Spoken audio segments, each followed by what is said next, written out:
So, last time we were talking, we got to bringing up some of the old timers around the community and the people that influenced us, and talking about Orville Eichelman and, when I was a kid going down the street and Pete and Arlene Micheletto and visiting with them, and we got to discussing Bob Hoey as well as John Regis and also down the street. And if I'm not mistaken, your early days in office, those were some of the people that you talked to. Well, a lot of people say, John, your best resource in the community are your senior citizens because of the knowledge that they've had over the years.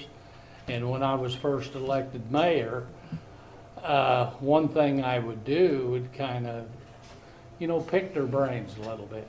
They had the knowledge and the experience that I didn't have. Mm-hmm. And I would sit with guys like Frank Ginello, mm-hmm. Tommy Tarr, Steve Micheletto, some of them older guys, Orville. I'd sit and talk to him many a time, and I'd ask him, you tried this, what went wrong? Mm-hmm. Why do you think this program failed? And then I would try to build on that. I knew where they went wrong, and I would change it and come up with a new idea on how to approach a problem. So my earlier years as mayor, if it wasn't for the seniors and the knowledge and experience they had over the years, I couldn't made it as mayor as long as I have. And so you were elected, when were you elected? 1985. And prior to that, I was on the city council. Okay, so city council, 85, and then I think, was it Ron House served a term? Ron House served a 4-year term, and I came back and I've served the last 28 years. Okay, so in that time, there has been how many miles of water line? I remember that being a big project for... Well, one of the reasons, and my platform was whenever I ran, that everyone in the city should have access to sewer and water, cable TV, which they didn't. A lot of people had private water lines that ran for blocks. And plus our water system. 4 and 5 times a week we were shutting the city down. The valves were 70, 80 years old. You couldn't shut off parts of the community. You'd have to go to the water tower, or either out here where Wren Lake feeds us, and shut the whole town down and fix a water tower. Wow. A lot of the water lines were put in 1911, 1915, 17. Then the sewer started going in around 1921. So what we found out was all them old cast lines, when they put them in back in the early 1900s, people had to have a place to dump their cinders from their coal stoves. So they dumped them all in that hole, and the acidity of the ashes ate the cast lines up. So, and they were all 4-inch lines. Well, we couldn't get enough water to our fire trucks, the newer trucks, to put out fire. Then we had an old water tower.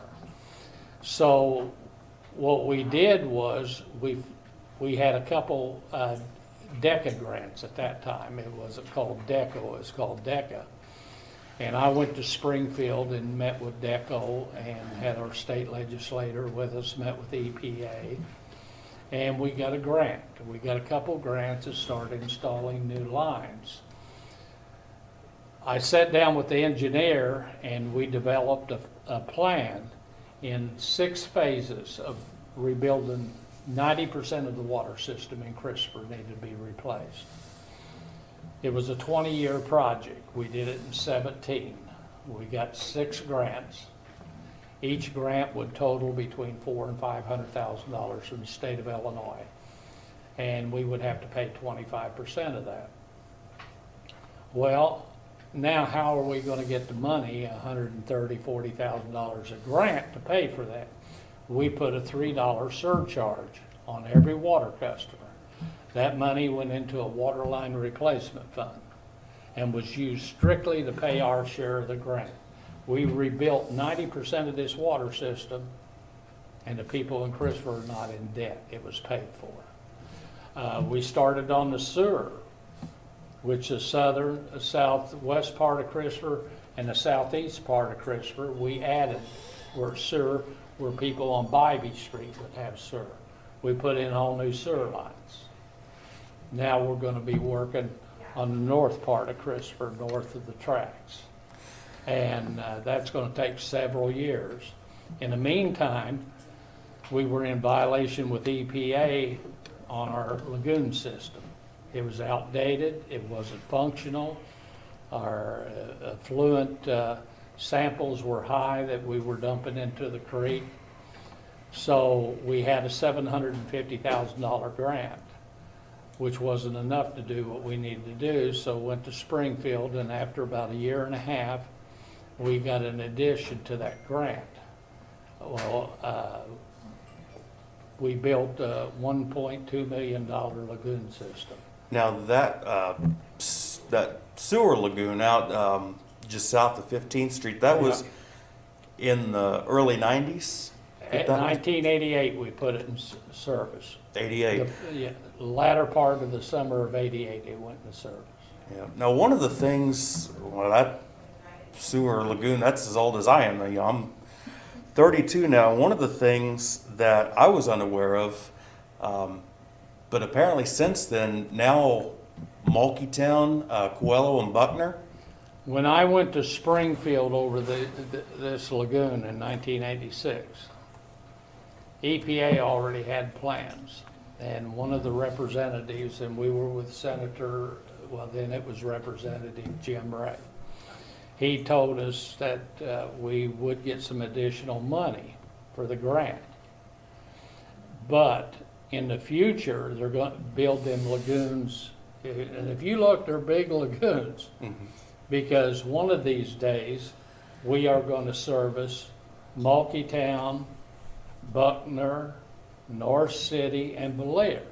And I said, no, I don't believe so. Well, if you look, we've got everyone on but Bellaire that we process their sewer. Now that we process their sewer, that 50-year lagoon is filled up. So you're going to have another $1 million project that you're going to have to go in and fill them lagoons. And we're applying for a grant to help us do that.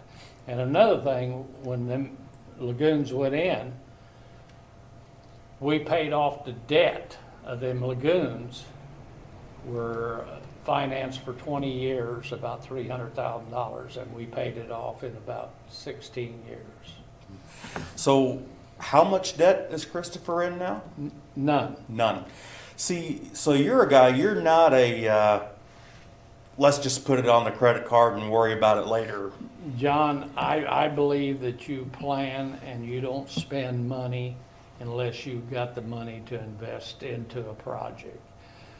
I believe in everyone would love new sidewalks. I'd love new sidewalks. Mm-hmm. The cost of putting 20 miles of sidewalks in would be astronomical. Mm-hmm. This city couldn't afford it. So we came out with a sidewalk program. You buy we'll share it, because who is government? When people say, well, the city ought to do this, well, then you pay for it. Whatever we do, you pay for it. Everyone pays for it. So what we did, we came out with a sidewalk program over 20 years ago. You buy the concrete at the city's price, which is a 20% decrease. There's no tax paid on that, so you're getting 30% off that concrete. We provide the concrete finisher, we tear it out, we put it in, the labor. And we probably replaced close to 3 miles in sidewalks in the last 20 years. So, we do have programs in place, but the programs you put in place is programs you can pay for. Mm-hmm. One of the things that I'd like to go back to, you're talking about the water and sewer lines. One of the things I notice with kind of the mindset and mentality of people in Christopher is people will say, our roads are horrible. You know, the storm drain system needs improvement. There's a lot of buildings falling in. But I think it's easy to forget, you know, the underground structure is every bit as important. You know, it may be out of sight, out of mind, but you look at some of the surrounding towns, especially this past winter where everything was harsh, with Texas fresh in our minds. You have West Frankfort had some water main breaks. Carterville had water main breaks. I know there are some other communities around here that also had issues with their lines. How many breaks did Christopher have? We've had one break, and the reason for that is, John, in the last year. And the reason for that is we have a transite line that was put in the 60s to the school on Snyder Street, which we had to get a contractor in to help us on that break. We bid it out, and we're going to put a new water line, 6-inch main, all the way from the tracks on Snyder Street, all the way to the school, hook every one of them people up on the new line, and put all new setups and everything else in for them. So, I mean, we have very few water leaks. You're going to have some, but no major breaks. So, right now, what sort of shape is Christopher in physically? Well, physically... I'm sorry, physically I misspoke. Okay, physically. Very good. We did have a surplus set aside because during this COVID, your businesses were shut down. So you lost about 40% of your revenue. Well, the federal government came out with a program called Cures for first responders, firemen, EMTs, and that. And when they first came out with that program, if you hired additional people during the COVID, they would reimburse you. Well, when you lose 40% of your revenue, you don't go out hiring people. Well, no one was applying. Well, who could apply for it? Mm-hmm. So they changed the rules that Christopher was eligible for X number of dollars under the CURE program. So Sherry, Jane, and I sat down and got on the computer, and we went ahead and applied for that CURES grant, $111,000 for wages. Mm-hmm. That's about 60% of the revenue that we lost. Well, we got that. Well, when we got that, what we decided was to take 20% of that money, which is about $23,000 to $24,000, and give it in a grant to businesses that were affected, like your hair salons, your restaurants. So we gave each one of them, we issued 24, I think, $1,000 grants to help them maintain, which would cover some of their expenses while they were shut down. So there's supposed to be another CURES round come through, and we'll apply for that. And, you know, grant writing is not a specialty of a lot of people. And so, I mean, between Sherry Arnelli and James Southern and me, we put together and filed on this grant, and we got it, and we got the money the 29th of December. So, and we got the grants out by the 15th of July to the businesses that was affected by COVID. One of the things that people around Christopher I hear talk about is some of the other towns that that they will go to, such or see on social media, even such as Sesser and Jason Ashmore and the work that he's doing and the infrastructure in Sesser and promoting businesses, and then places like Marion as well that has city leadership that seems to be aggressive. What would you say to the people in Christopher that say, we need a more aggressive mayor? Well, you know, I agree times change, but if you look at the way that Christopher's set up, it's a bigger community. Our TIF district doesn't cover the whole town. When we formed our TIF district, which Sesser and Ziegler put their whole town in it, they shorted their schools money. Their schools get no increases from property tax for 23 years. It all goes to the TIF district. where we sat down and I formed a committee. The township supervisor, who was Republican, the superintendent of schools, our city attorney, and me sat down, and I think the four of us sat down and we drew a TIF map, which covers 22% of Christopher, the main business areas. Covered three main areas: light industry, commercial, and residential. Like Steinmetz subdivision, all them fields are in the TIF district. So if someone builds, we can give them TIF money for their water, sewer, the grading of the property, the road. So that's for the expansion, to get people to build. You take every one of these businesses like Boland's Foodland, all of them is applying and has applied for TIF money. And that money helps restore and retain the businesses we got in Christopher. So, I mean, we did it the right way, the way the state statute was set up, where the school took a minimal hit, the township took a minimal hit, and it helped everyone involved. And they were all involved in making our TIF district. I was one of the founding members of Fredco. Matter of fact, I'm probably the only person still on the Fredco board that was on it from the start. And that is our economic arm in Franklin County. And we tailored it after Redco in Williamson County.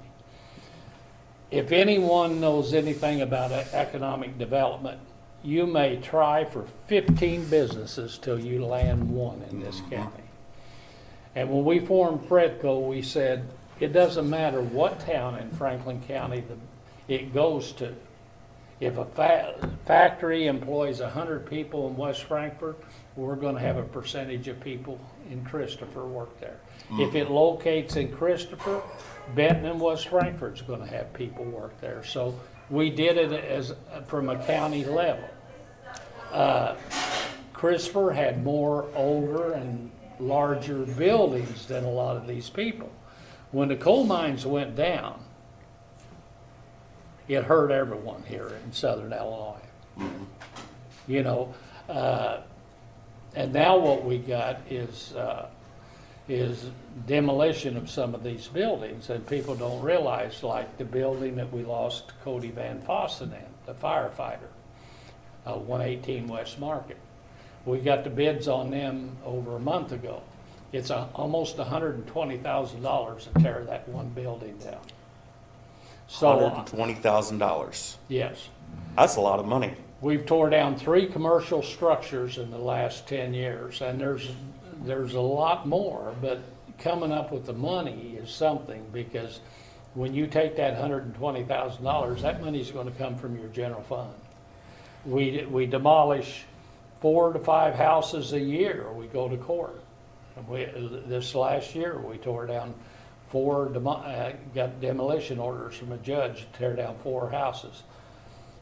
The average is about $6,000 to $7,000 a house, not counting the attorney fees that go with that filing in court. So by the time you get done, you got $9,000 in that property, then you get $500 out of it to sell it. And see, look at the properties around town and how much money goes into each one and how that adds up. Money that could, for example, one of the things I'm aware of that Christopher Fire Department for a while has been looking at is replacing engine 1. That's right, because we bought it in 1995. And, you know, when a fire truck starts getting 27, 28, 29 years old, you look at the upgrading. When we bought that last truck, it was about $247,000. The next truck we buy is going to be about $350,000. So what the council did, we started a fire truck replacement fund, and we've already got $130,000 set aside for that fire truck.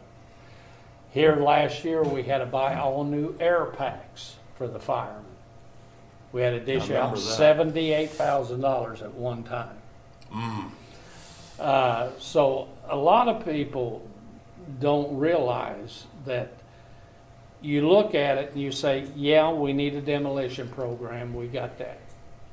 But we can't spend all our money on demolition and let everything else go. So you do what you can afford on the demolition side. Some people say, why are you buying a new police car? Well, after about 8 or 9 years of driving around town is worse on them than if it was highway driving. You wore them out. When something goes out on these new cars, it's usually in the computer. $2,000 and $3,000 a whack to work on these cars. So, I mean, when you see your expenses start to go up, you cut your losses, and it's a lot easier to pay $42,000 and get a new car. But we've been getting 9 years out of a police car. So, I mean, you know, what a lot of people don't realize is, I don't sit here every time we get a grant and say, I got a grant, I got a grant. And I'll tell you, we got a grant by me as a mayor giving direction to the council and the council helping. We were a team. Every one of these grants, if you want to go through, because when I met with DECO a few years ago, within the last 15 years, the city of Christopher probably got around $10 million of state grants, more than any other town or all the towns combined in Franklin County. I'm very aggressive if there's a grant. Which you don't see very much, but it's through IDA, is a demolition grant. We applied for, they came out with a program. Every once in a while they have a program. We applied for a program to get reimbursed by the 4 houses we tore down and the 4 houses we're going after right now in court. One thing I want to go back to, because, well, for city, for nerds like me, that it's a fascinating topic, but I don't think most listeners are aware of the ins and outs, and specifically how it's working for Christopher. For those listening, just kind of in a quick nutshell, what is a TIF district? A TIF district is a district that under the statute that you form, and they can apply within that district, apply for monies. And we set it like $7,000 grants. It's a financial district is what it is. Okay, say you pay $300 in property tax. And after the first year, your property tax goes up to $327. The 27 goes in the TIF district. No one else gets any money. When that tax bill's raised, if the school raises your taxes and it goes up $25, it goes to the TIF district. It don't go to the school. Yeah, and see, for people listening, they may recall this, may not, but that's what the ordeal when Cambria became a TIF district, and the Carterville School District sued Cambria. That's what that was over. Yes, and they have a right, and under state law, to form that TIF district. I mean, that's set up by the state legislature. If the TIF district's run right, it's good. Like you take, the exercise place in Christopher. It helped put a roof, it helped paint, it helped put in sewer there. Your beauty shops in Christopher has all got TIF money to help remodel, go through and look at their shops. Boland's Foodland's applied. The liquor store applied and got it to help put in their freezers, which a TIF, you cannot build a new structure, but you can remodel. And what you put in with that TIF money, if I wanted to put a window unit in, it wouldn't be covered because you can take that window unit out. But if it's a permanent fixture to that, such as heating and air conditioning, building walls, plumbing, stuff that you don't rip out and move when you Yeah. close. We can't buy equipment with it because they can move that equipment out. Mhm. So, I mean, there's certain limitations to it, but since we've had that TIF district, we've probably handed out $250,000. So, again, for the listeners' benefit, let's take Market Street, for example. Okay.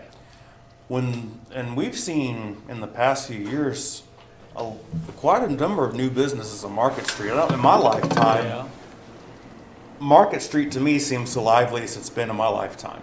yeah. The property tax values in those buildings on Market Street, that increase in the property taxes can only be spent on Market Street, on the businesses and the buildings. Well, it can be any place in that TIF district. Mhm. But they have an opportunity to apply for a TIF grant through the city. Like, it's like an insurance pool. You put all your money in a pool, and then when you can all apply for it. And a TIF district has been good. When I had a vote, and we put it on a voters referendum, and it passed by 60-some% for home rule. That money that we got, the penny extra tax, put on 2 police officers, updated the fire department, the maintenance department. The 2 cents a gallon tax goes into a road fund and is used strictly for equipment that's used on the road, or oiling and chipping or whatever. You get about 50-some thousand a year. A lot of people says, why don't you asphalt? Well, in '03, we had an asphalt program, $500,000. Mm-hmm. To do that same project today would be $1.5 million. And really, it was a gamble. I'm glad we done it, but with the knowledge that I have now, I don't know if I took that chance, because you get about $70-some thousand a year of motor fuel to fix all the streets. And $32,000 a year till we paid that off in 15 years was going for them asphalted streets. So we only had a limited amount of money, the oil and chip, and it was cutting us close. If we wouldn't have went home rule and got that extra 2 cents off a gallon of gas in that fund, we'd had a lot of streets go to pot. And I'd love to asphalt everything, but the cost of it is, assessor, they asphalted every one of their streets, borrowed the money and that. But what they didn't do was put in new water and sewer lines, what they done. To me, that was putting the cart before the horse. Yep. I wanted to put in all the infrastructure before we start thinking about the streets. Yeah, because now assessors happen to tear up their pretty streets. Yeah. And we went down there and milled a few of them with our milling machine for them. This year we went there. We've helped Buckner. We've milled some of their streets to help them out. But, I mean, there's a lot of problems facing. One of the biggest problems facing the city of Christopher, and that's Market Street, because of money it's going to cost. And people say, well, why don't you take the people to court? Well, when you take them to court, how they circumvent everything is, I own a building, right? And it needs to be demolished. The city's going to go, I'll find someone and say, for $1, I'll give you this building. They go in and strip everything out. You take them to court. I don't have a job. So who gets the building? The city of Christopher. Yeah. And that's the way. You don't have an indebtors prison. So that's the way. Every one of their buildings, from the Savoya, everything, Flowers building, all of them reverted back when we went to court to the city of Christopher, because the people who they sold it to didn't have no money, but they stripped everything out of the building. Sold it. And the problem we have is we've got quite a few buildings that we're gonna have to tackle and find out money, where we're gonna get the monies to pay for these projects. At the same time, maintain a police department for 24 hours, a fire department, a street department. I mean, it's challenging. Yeah.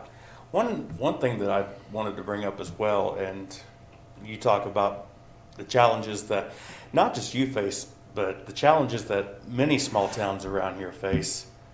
To add to the complexity of these challenges, there are all of the regulations. Tell me a little bit about that and how that adds to the complexity of some. Well, like, we're gonna tear this building down. First thing they gotta do is they'll have a study to make sure there's no asbestos. Now, if there's asbestos in that building, you might as well tack about 25–30% onto it, because they gotta put plastic around it, go in and treat it like, you know, it's gonna kill you. So, I mean, all these regulations that asbestos, lead, or whatever, you have to take care of before you demolish the building. So that adds to the cost of these buildings. Where years ago, 10 years ago, we might have got that building down for $40,000, but you won't today. So we have to work within that perimeter. And when the costs go up, I mean, we have to absorb it, and we do. The contractor is going to pass it to us. I know there was that you mentioned earlier about needing in the near, not too distant future to construct a new sewer lagoon. And then also, if I remember correctly, at one point years ago, the EPA was on the city of Christopher for a second water tower. I've worked with EPA for about 13, 14 years. What EPA does is say you don't have to put in meters. We're not telling you put in meters. We're not telling you put in a water tower. But Christopher's usage is per day is 30% more than metered customers. We don't have meters. Your stool leaks, let it run. I pay a flat rate. Mm-hmm. What EPA says is we have to have 300,000 gallons of water capacity for 24 hours. Okay? We're using 390,000 gallons a day. So, you either reduce that some way. The meters is going to cost about $400,000 to install. The water tower is $1 million project. So then you debate what is more financially feasible. Because we put in that new water tower and spend $1 million on it. 5 years from now, we're back in the same place. They're using 500,000 gallons a day. So you either put in another water tower or the meters. So the meters is going to be a reality in Christopher. Mm-hmm.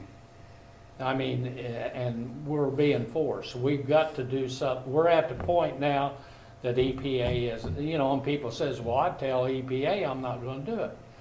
Well, if you want money to run your city, you better comply with the law. Mm-hmm.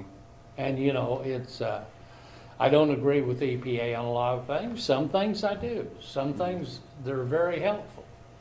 But we have to comply with the law, John, and that's a decision that the council is going to have to make. Do you spend $1 million or do you spend $400,000?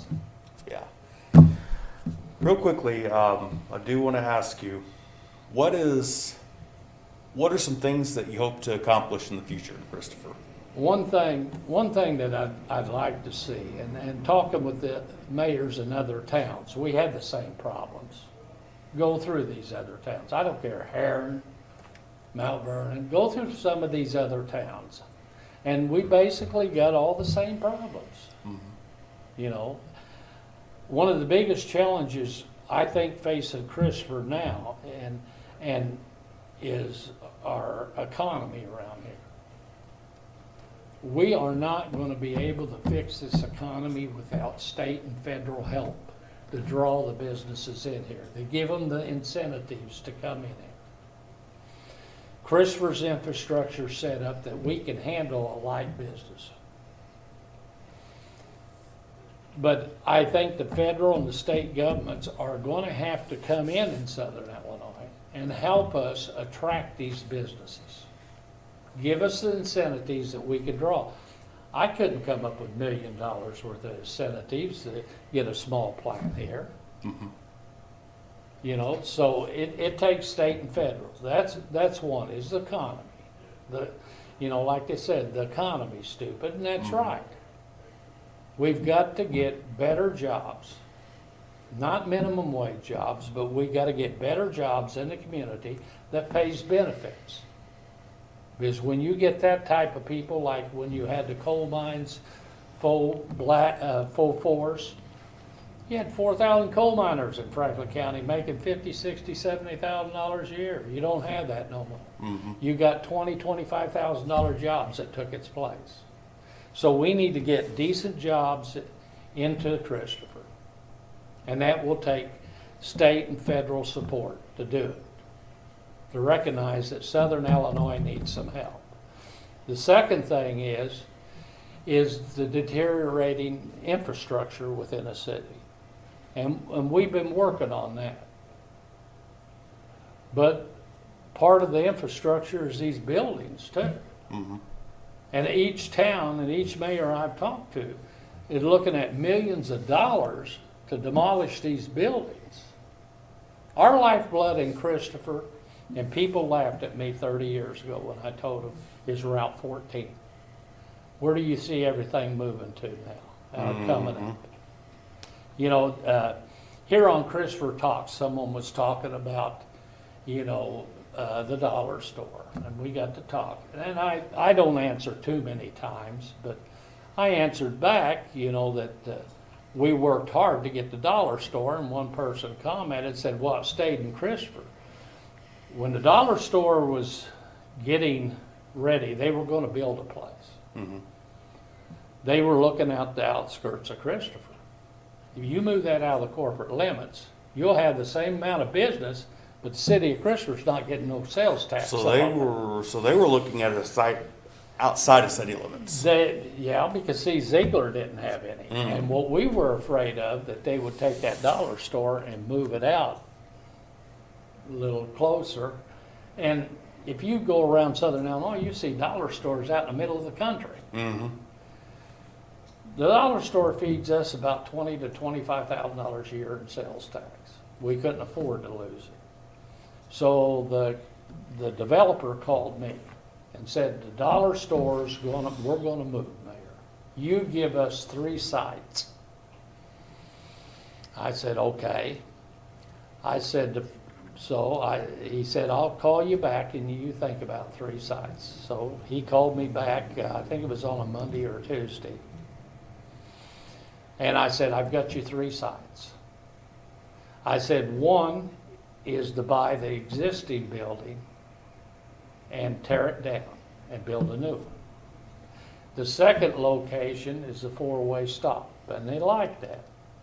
But they would have to buy the buildings on the corner, plus the car wash, plus the house. Well, they were good. When they got prices on it, it was going to cost them $600,000-$700,000 before they even put anything in. So that wasn't feasible. I said the third location's in the TIF district, right beside the lumber yard. And I said, I talked to Fred Stotler, who owns that property, and he's willing to sell. Well, they asked Ron Huey, and Ron didn't want to sell at that time. That was, the second site was just going to cost too much money. It wasn't economically feasible. The third site, they got with Fred, they got a price, and that's why the dollar store's there, right on the edge of our corporate limits. So, I mean, there's things that go on in this city that people's not even aware of. And I don't jump up and say, well, I done this and I done that. You know, I brought the information I had to the council. The council concurred with me, and we worked with them to get the dollar store in there. Any business that has came into Christopher, I'm working on with another person on the old Tomai building up here. I never heard from him for 2 or 3 months. He called me 2 weeks ago, and he's looking at buying that and putting up a business on that corner. Tearing Okay. it down and putting a business. So, I mean, a lot of things on economic development, you don't put out there till it's completed. It's, Yeah. you know, all your I's are dotted and your T's are crossed, because they don't want other people to know what they're wanting to do. So, so you have to keep it pretty quiet. Yeah. But we do have a prospect for that. So during this COVID, my main interest was to retain what we got.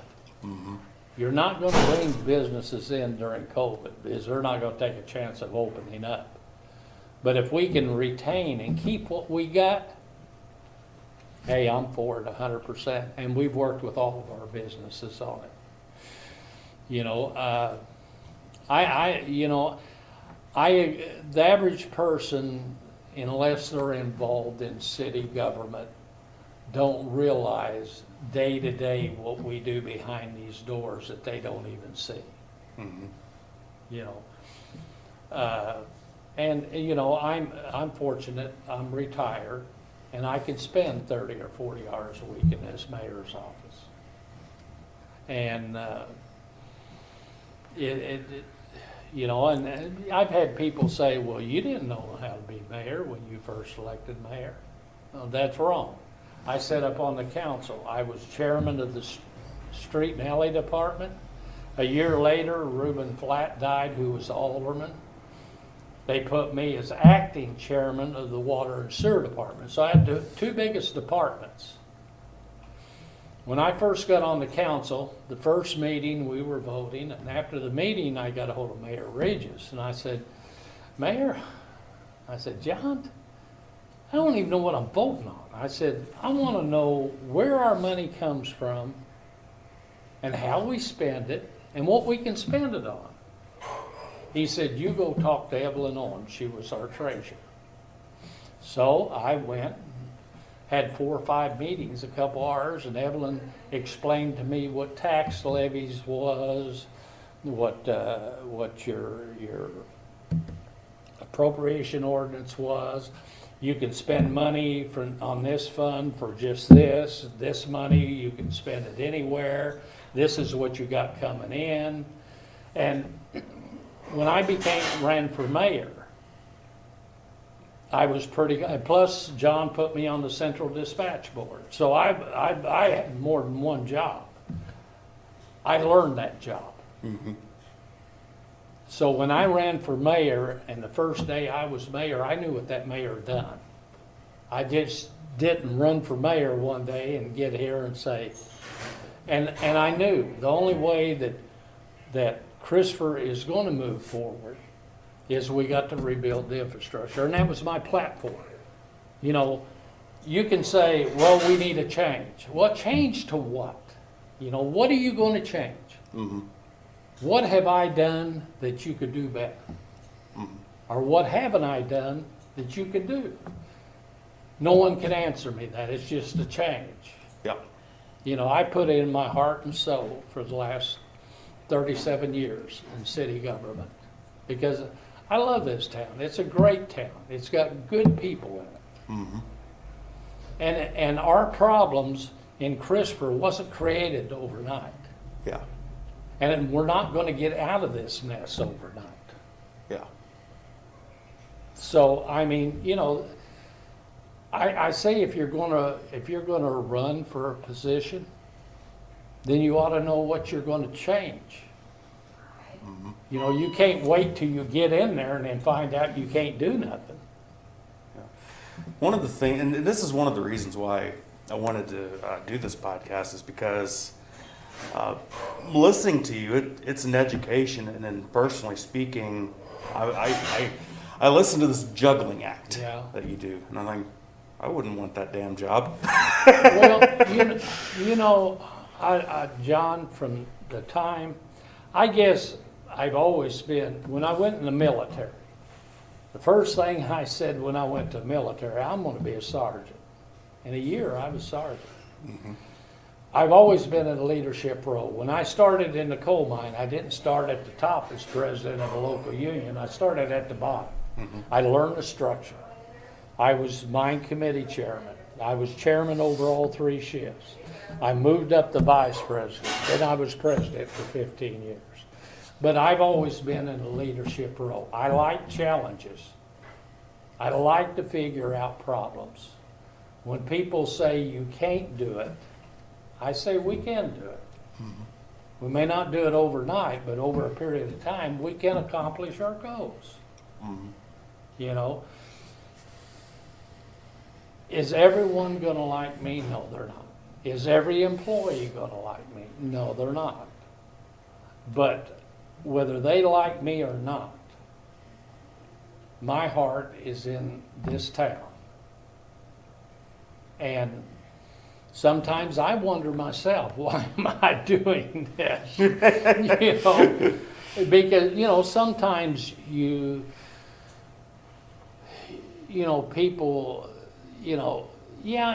when people criticize you, and especially if it's not constructive criticism, it bothers anyone, a human being. It would bother anyone. But I look at it like this. Am I providing a service through my experience, my knowledge, to benefit the majority of the people in Christopher? And I think I am. I really do. Yes, I'm older now than what I was before. But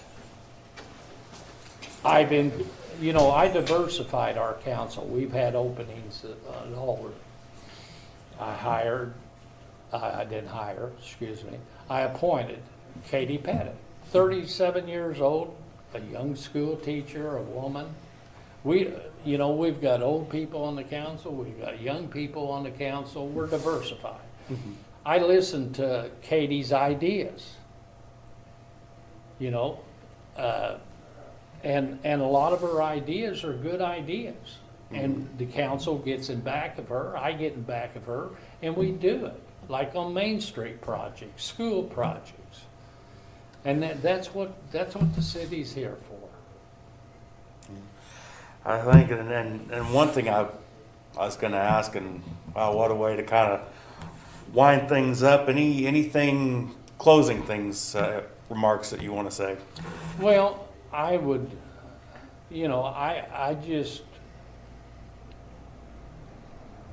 I don't need the position of mayor. I can retire, there's no doubt about it. But I enjoy doing this and managing the city for people.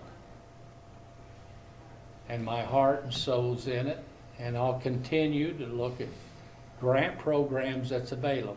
Because there isn't grants for everything. Everyone says get a grant, get a grant. There's only certain things grants are for. When a grant comes before me, I'll tackle it. Because I'm going to go for that money and bring every dollar to this city that I can. And I can promise the people that. And my record on it is very good on getting state and federal monies into Christopher. And I will continue to listen to people. Whether I agree with them or not, I'll listen to them. And after everyone says their piece, then I'll come up with a solution. All right, Gary, it's been a pleasure. Thank you very much. Okay. Thank you, John. I appreciate it.